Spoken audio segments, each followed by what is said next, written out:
today we are going to start with chapter number 3, clothes. In the life of every person all over the world, clothing plays an important role in social class, confidence and appearance. People living in different places wear different types of clothes. Clothes are very useful to us in many ways. देखो हर person जो clothing क्या है बहुत ही important role play करती है हमारी life में. हमारा अपीयरेंस, हमारी क्लोथिंग, हमारी लाइफस्टाइल, ठीक है, सब कुछ क्या है अलग अलग प्लेसेस पर लोग अलग अलग तरीके से फॉलो करते हैं. Now try out to find the given clothes name in the world. अब यहाँ पे कुछ क्लोथ्स दिए हुए हैं, ठीक है, आपको जो दिए हुए हैं आपको इनमें फाइंड आउट करना है. ठीक है, आपको ऐसे बॉक्सेस बनाने हैं, ये आपको खुद करने हैं. Clothing is one of the basic need of human being. In earlier times, men used to live without clothes. After a long time, he realized that he can save himself from some natural difficulties like heat, cold, rain by wearing some protective covering. So he started wearing skin of dead animals and dry leaves. पहले early times पे जो mains थे, early mains जो होते थे वो बिना clothing के रहते थे. फिर धीरे धीरे उनको रियलाइज हुआ, फिर उन्होंने स्टार्ट करा wearing skin of dead animals and the leaves पहननी स्टार्ट करी. At the time progressed, man discovered the use of fiber from plants. Today, different varieties of clothes are available to different people. Life without clothes cannot be imagined. अब fibre जो plant से जो fibre मिलता है उससे वो क्या करने लगे, क्लोथ्स वगैरह बनाने लगे. ठीक है, without clothes now life will not be possible. और आप इमेजिन करो there will be no cloth, how will be your life. Now need for clothes. We wear different types of clothes, move from morning till night.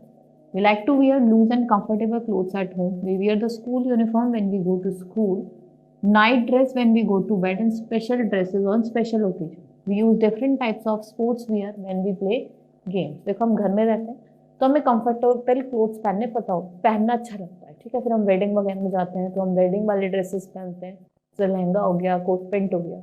ठीक है, हम अलग अलग occasions पे अलग अलग तरीके के क्लोथ्स पहनते हैं. Now we wear for several reason, but the most important reason is for protection of the body. Main reason क्या होता है, हम क्यों क्लोथ्स पहनते हैं, for the protection of our body from the heat, cold, dirt और animals. Some reason why we wear clothes are clothes protect us from harsh rays of sun. They keeps us safe from sunburn. ठीक है, clothes हमें protect करते हैं from the harsh sun rays, ठीक है, जिससे हमें सनबर्न ना हो. Clothes protect us from dust. What happens if we wear a particular dress for a long period of time? It gets dirty. Dust from the air settle on the over the clothes. This dust would have settled on a body in the absence of clothes. ठीक है, clothes हमें protect करते हैं from the dust. अगर हम बहुत time तक एक ही क्लोथ को पहन रहे हैं, आप देखो बहुत ज़्यादा गंदा हो जाता है. ठीक है, अगर हम क्लोथ्स ना पहनते तो वो डस्ट हमारी बॉडी पे चल जाती है, जिससे हमें कोई भी डिजीज हो सकती है. Clothes also protect us from rain. We wear waterproof dresses like raincoat to keep ourselves dry in air. देखो क्लोथ्स हमें रेन से प्रोटेक्ट करते हैं, हम रेनकोट्स पहनते हैं रेन से बचने के लिए.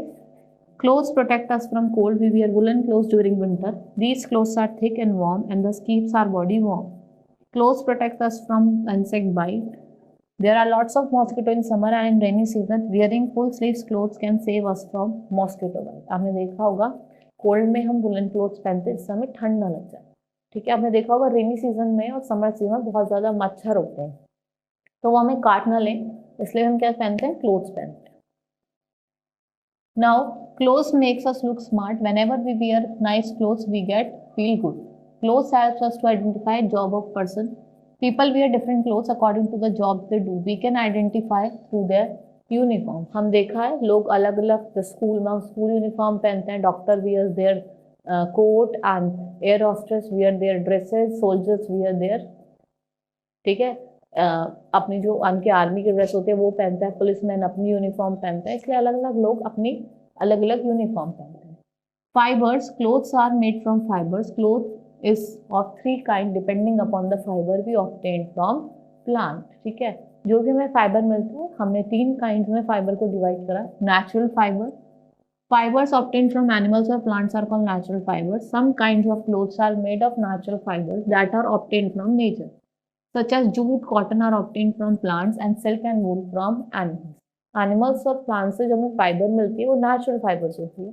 ठीक है, कॉटन हो गया, जूट हो गया, ये हमें प्लांट से मिलती है तो ये प्लांट फाइबर है, और आपकी वूल हो गई, सिल्क हो गई, हमें एनिमल से मिलती है तो ये एनिमल फाइबर है। अब हम बात करेंगे प्लांट फाइबर की। Fibre like cotton and jute are obtained from cotton plant and the jute plant respectively. Cotton is obtained from cotton bolls which appears as flower of cotton plant. Jute is obtained from jute plant which is left soaked in water for some time and allowed to rot when it is rotted completely. The fibers are taken out from it. ठीक है, jute को भी हम पहले उसको पानी में डाल देते हैं, फिर ड्राई होने के लिए छोड़ देते हैं और फिर उसका हम यूज करते हैं। जैसे जूट के बैग बने हुए हैं, कॉटन से कॉटन की shirt. Now animal fibers, fiber like silk and wool are obtained from silkworm and the sheep or goat respectively. Silk is obtained from cocoon of silkworm and wool is obtained from hair of sheep. ठीक है, वूल तो कहाँ से मिलती है हमें? Hair of sheep से, और सिल्क वर्म की जो कोकून होता है उससे हमें सिल्क वर्म में। Fabrics made up of natural fibers require maintenance and care. They get wrinkles and are not easily washable. ठीक है, जो हमें नेचुरल फाइबर से जो फाइबर मिलता है उनको हमें क्या करना चाहिए? उनको प्रॉपर मेंटेन और केयर करना चाहिए। उस पर रिंकल्स पड़ जाते हैं, ठीक है, और वो इजीली वॉशेबल नहीं होते। Next type of fibre is synthetic fibre. Fibre obtained from chemicals are called synthetic fiber. They are man-made fibers that are manufactured in factories. Synthetic fiber are made from polymers. ये polymers से बनते हैं और ये man-made fibers होते हैं और ये आपको फैक्ट्रीज वगैरह में मिल जाते हैं, ठीक है। Nylon, polyester, lycra, rayon and acrylic are some of the common synthetic fibers. They usually do not require maintenance. They are wrinkle-free and can be washed and dried within minutes. We feel hot while wearing them in summer. Polyester हो गया, lycra हो गया, rayon हो गया, lycra के हम rayon हो गया, ये हम इनको इजीली वॉशेबल, इजीली हम इनको वॉश कर सकते हैं। आप धूप में सुखाएंगे तो एकदम सूख जाते हैं, ठीक है। Now how is cloth made? Cloth कैसे बना? Cloth is made from fiber. Fiber is thin hair-like strand. We make yarns by twisting fiber. The process of making yarn from fiber is called spinning. It helps to hold the fiber together, making the yarn strong, smooth and fine. Spinning can be done using takli, charkha और spinning machine. ठीक है, yarn कैसा होता है? Strong होता है, smooth होता है और फाइन होता है, ठीक है। स्पाइनिंग हम टकली, जो स्पिंडल होता है, चकली की मदद से हम क्या करते हैं? स्पाइनिंग करते हैं। From the yarn we make fiber. Fabric is the material used to make clothing and household articles. Fabric is made by weaving. Weaving is the process of interlacing two sets of yarn at right angles to each other to form fabric. फिर हम क्या करते हैं? Fabric को बनाते हैं by weaving. और weaving क्या होता है? Process of interlacing two sets, ठीक है, दो सेट्स को इंटरलेस करते हैं यार्न के राइट एंगल्स पे, और दोनों क्या करते हैं? ईच अदर को, और क्या बनाते हैं? उससे फैब्रिक बनाते हैं। Weaving is done on looms. Looms can be made operated called handlooms और power operated called power loom, ठीक है। लूम वीविंग के बाद हम लूम्स क्या करते हैं? Weaving is done on looms. Weaving किस पे करी जाती है? लूम्स पे करी जाती है। जो हैंड से करी जाती है वो हैंडलूम, और जो पावर से करी जाती है इलेक्ट्रिसिटी से वो power loom. Weaving is done by fitting one set of yarn on the loom which forms the length of the fabric of wool. The other set is used by shuttle for the width of fabric. Some fabric are knitted. Knitting is interlocking of one or more set of yarn.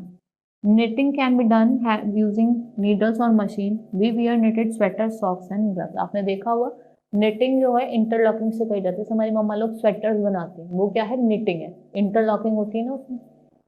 Now care of clothes. We need to look after our clothes. For this we should follow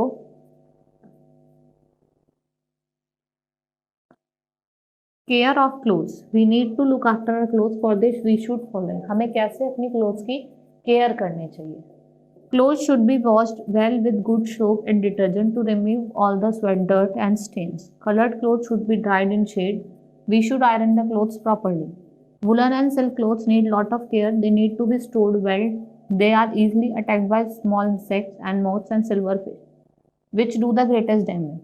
So when you store woolen clothes, wrap them in a cotton cloth and keep mothball or dried neems along with them. This will keep the insect away. देखो, जब अपने woollen clothes रखते हैं wide में तो उनको insects वगैरह जल्दी से हार्म कर देती हैं, तो आपको ने कोई कॉटन क्लोथ से पैक करके रखना चाहिए, और ड्राइड नीम की लीफ या मोथ्स बॉल आती है ना, उनको डाल देना चाहिए, ठीक है।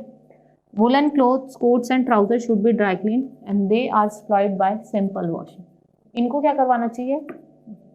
आपके वुलन कोट्स और ट्राउजर जो होते हैं उनको ड्राई क्लीन करना चाहिए। अगर आप उसको सिंपल वॉश करेंगे तो वो आपके कपड़े को खराब कर, ठीक है।